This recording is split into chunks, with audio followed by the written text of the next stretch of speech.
Assalamualaikum warahmatullahi wabarakatuh. Apa kabarnya untuk anak-anakku semua? Semoga masih dalam keadaan sehat walafiat. Kita masih belajar dari rumah. Baik, kembali lagi bersama saya Bapak Mahmudi Pradaya Esos dalam pelajaran sosiologi. Sosiologi mengasihkan.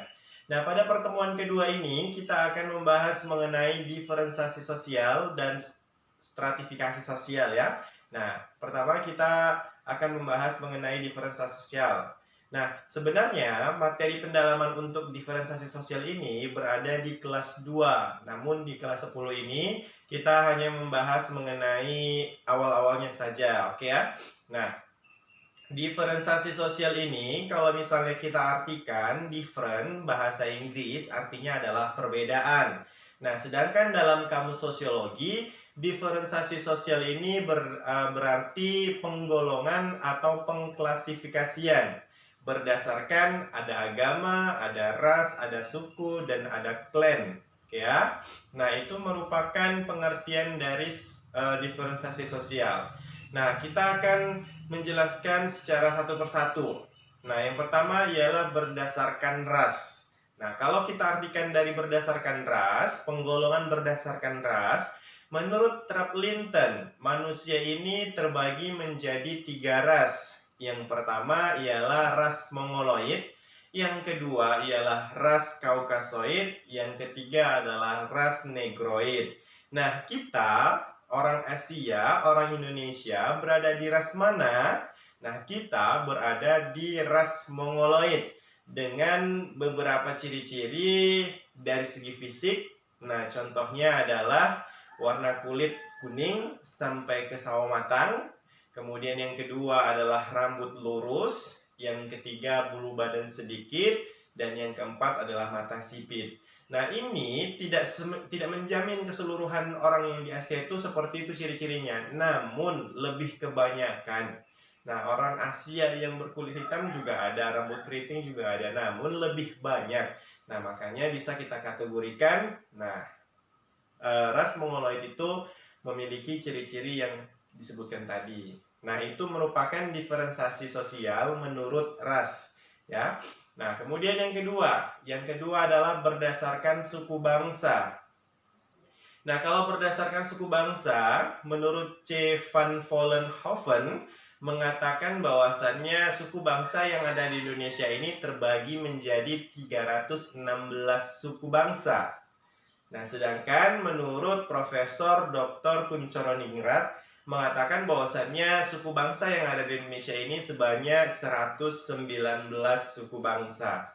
Nah, suku bangsa itu seperti apa? Nah, kita lebih mengenalnya suku bangsa itu seperti basically kita. Nah, misalnya ada Jawa, Jawa ini terbagi lagi. Ada Batak, Batak ini terbagi lagi. Ada Minang, Minang ini terbagi lagi, semuanya. Nah, makanya di total tadi para ahli, nah, yang berasal dari luar mengatakan bahwasannya Indonesia ini memiliki 316 suku bangsa, sedangkan yang dari Indonesia sendiri menurut Profesor Dr. Kunchoroningrat, Indonesia itu memiliki 119 suku bangsa. Nah, yang ketiga ialah diferensiasi sosial berdasarkan klan. Nah, klan itu artinya apa? Bukan klan ya, bukan kalian, namun klan. Nah, kalau kita lihat dari segi klan, nah ini bisa kita lihat dari segi keturunan, kepercayaan, tradisi adat. Nah, kalau di Indonesia membahas mengenai klan, di Indonesia ini hanya memiliki 2 klan, yaitu klan yang pertama adalah matrilinear. Nah, apa yang dimaksud dengan matrilinear? Nah, matrilinear ini adalah garis keturunan yang diambil dari ibu. Nah, contohnya mana? Contohnya salah satu suku di Sumatera Barat atau salah satu orang yang ada di Sumatera Barat, sukunya menganut sistem matrilinear. Garis keturunan itu diambil dari ibu. Jadi kekuasaan itu lebih besar di tangan perempuan dibandingkan laki-laki. Nah, kalau yang kedua adalah patrilinear. Patrilinear ini ialah garis keturunan itu diambil dari ayah. Nah, kalau di Indonesia rata-rata menganut sistem patrilinear. Saya contohkan misalnya orang Batak. Kalau misalnya bapaknya Siregar, mamanya Sirait, maka anaknya yang lahir keturunannya adalah Siregar. Karena garis keturunannya itu diambil dari ayahnya. Sama juga seperti orang Jawa ya, semuanya. Melayu juga sama. Garis keturunan itu diambil dari ayah. Baik, itu diferensiasi sosial berdasarkan klan, garis keturunan. Nah, yang keempat adalah berdasarkan kepercayaan agama. Nah, di Indonesia sendiri diferensiasi agama ini terbagi menjadi 6. Nah, di Indonesia ada memiliki 6 kepercayaan. Ada Islam, ada Kristen Protestan, ada Katolik, ada Hindu, ada Buddha, dan ada Konghucu. Nah, 6 ini berlaku di Indonesia. Nah, itu merupakan diferensiasi sosial berdasarkan agama, oke ya. Nah, cukup sekian saja itu untuk diferensiasi sosial. Nanti mendetailnya akan kita bahas di semester 3 atau di kelas 2. Oke. Selanjutnya yaitu stratifikasi sosial. Nah, apa yang dimaksud dengan stratifikasi sosial? Nah, stratifikasi sosial ini berasal dari bahasa Latin, dari kata stratum. Ya, dari kata stratum yang artinya adalah lapisan. Nah, kalau kita artikan secara istilahnya, ya, stratifikasi sosial ini adalah pengelompokan masyarakat ke dalam lapisan-lapisan sosial secara bertingkat. Ya. Nah, menurut Pitirim As-Sorokin, ia mengartikan bahwasannya stratifikasi sosial ini adalah pembedaan penduduk ke dalam kelas-kelas yang tersusun secara bertingkat. Nah, itu menurut Pitirim As-Sorokin. Nah, kalau kita bahas stratifikasi sosial, ahli dalam sosiologi yang sering membahas ini adalah Pitirim As-Sorokin. Nah, Pitirim As-Sorokin ini membagi stratifikasi sosial ini menjadi 3, yaitu kelas atas, kelas menengah, dan kelas bawah. Nah, kalau misalnya dalam masyarakat, dalam masyarakat ini tergantung dianya. Kalau masih dalam sistem masyarakat yang homogen, maksudnya homogen itu adalah masyarakat yang masih satu jenis, bukan hubungan satu jenis ya, tapi misalnya orang Jawa semuanya. Nah, maka stratifikasinya ini akan sedikit. Nah, namun kalau udah berada pada masyarakat yang heterogen, contohnya adalah masyarakat perkotaan, maka stratifikasinya ini akan banyak. Oke. Nah, kemudian dalam stratifikasi ini terdapat dasar-dasar untuk menentukan stratifikasi. Nah, ada 4 dasar stratifikasi. Yang pertama ialah kekayaan. Nah, orang bisa dikatakan kelas atas apabila dia memiliki kekayaan yang banyak, gitu. Nah, kemudian yang kedua adalah kekuasaan. Nah, kekuasaan dengan kekayaan juga masih berbeda ya. Kekuasaan itu bisa saja misalnya dia menjabat menjadi ini, kemudian dia memiliki ini, dan sebagainya. Kekuasaan dan wewenang. Yang ketiga wewenang ya. Dan yang keempat adalah pendidikan. Nah, pendidikan ini bisa didapatkan melalui ya sekolah sampai perguruan tinggi. Nah, yang dikatakan kelas atas apabila dia mengenyam pendidikan sampai misalnya sarjana, sedangkan menengah tetap ya SMP, SMA misalnya, sedangkan bawah yaitu kelas dasar. Nah, ini ialah dasar stratifikasi dalam menentukan kelas-kelas sosial. Baik, kemudian kalau kita lihat juga, nah dari dasar stratifikasi ini bisa dilihat dari 3 segi ya. Nah, segi yang pertama ialah segi ekonomi. Nah, menurut Aristoteles mengatakan bahwasannya dalam segi ekonomi ini masyarakat itu terbagi menjadi 3. Nah ya, dari segi ekonomi menurut Aristoteles terbagi menjadi 3. Yang pertama ialah masyarakat pada tatanan sangat kaya. Sangat kaya ini berada di paling atas.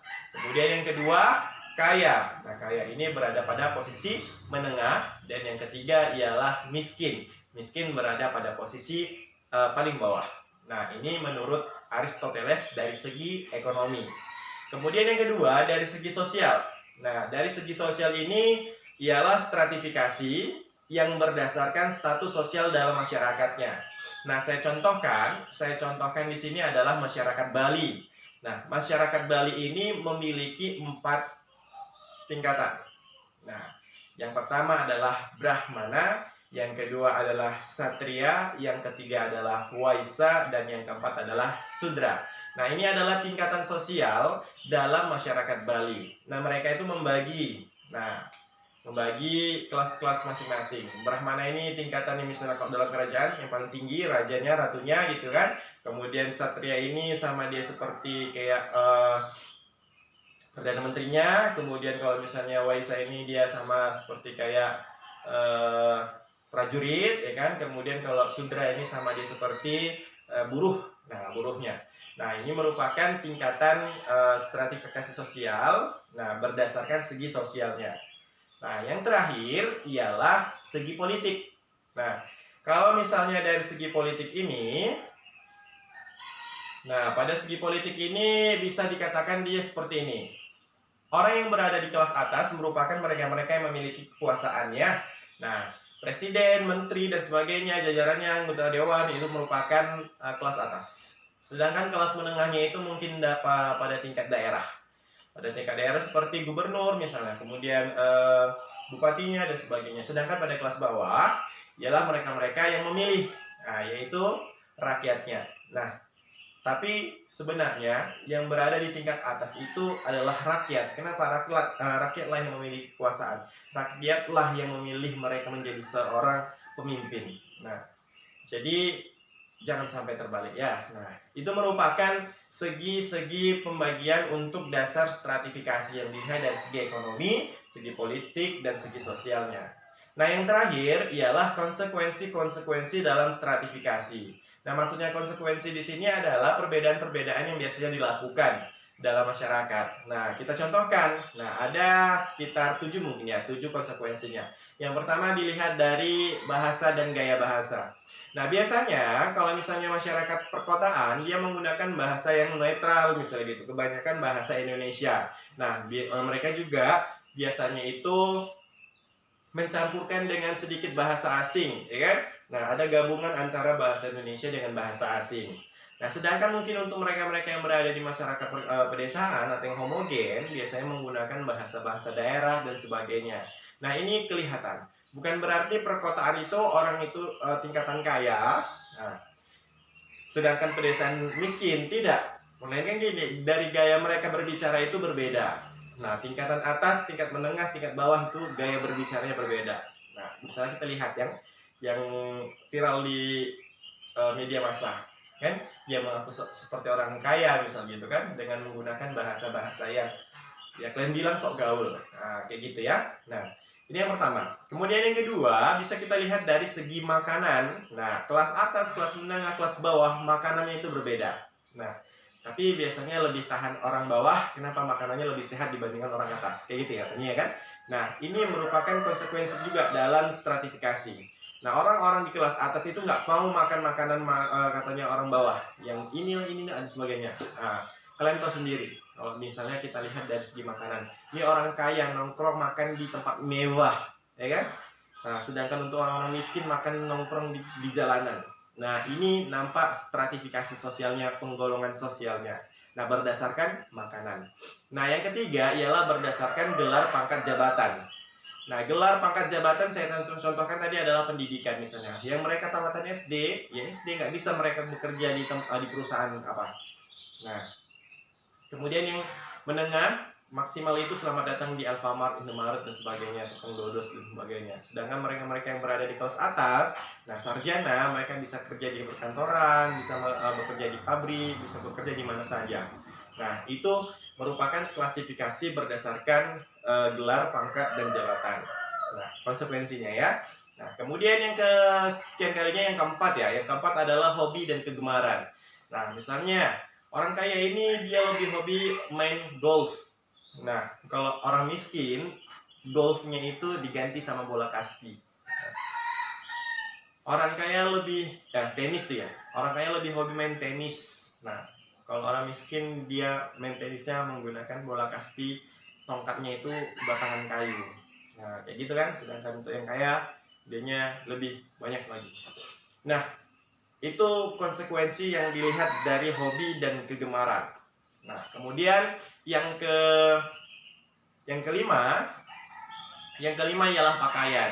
Bisa kita lihat mereka-mereka yang memiliki kekayaan yang sangat kaya gitu kan. Nah, pakaiannya itu branded, semua harganya mahal dan sebagainya. Sedangkan yang menengah harganya standarisasi, sedangkan yang miskin mungkin dia membeli baju rombengan dan sebagainya. Nampak kelihatan dari segi pakaian mereka juga bisa membedakan ini berada di kelas mana dan sebagainya. Namun tak keseluruhan, tapi lebih kebanyakan. Nah, orang-orang kaya itu menggunakan pakaian-pakaian yang mungkin ya high lah bahasanya, dibandingkan dengan mereka-mereka yang berada di kelas menengah atau berada di kelas bawah. Nah, yang terakhir ialah perabot dan rumah. Nah, orang kaya, nggak selamanya juga sih mereka yang kaya memiliki rumah yang bagus. Tapi kebanyakan mereka-mereka yang kaya ini memiliki rumah yang bagus, bertingkat, gedong dan sebagainya. Sedangkan yang menengah ya permanen, cuma nggak terlalu bagus, nggak terlalu besar. Sedangkan mungkin yang mereka yang di bawah, bahkan mereka mungkin nggak punya rumah, mereka hanya menyewa, mengontrak dan sebagainya. Nah, sedangkan perabotan yang di dalamnya juga bisa menunjang, wah rumahnya kecil ya memang, tapi mereka memiliki perabotan yang sangat banyak, di dalam rumahnya lengkap, kemudian mahal-mahal dan sebagainya. Nah, ini juga bisa diklasifikasikan menjadi konsekuensi dalam stratifikasi sosial. Oke, baik, itu saja pembelajaran kita pada minggu ini untuk membahas mengenai diferensiasi sosial dan stratifikasi sosial. Nextnya kita akan bahas lebih lanjut di kelas 2 untuk secara mendetailnya. Saya Bapak Mahmudi Pradoyo Esos undur diri. Saya akhiri. Assalamualaikum warahmatullahi wabarakatuh.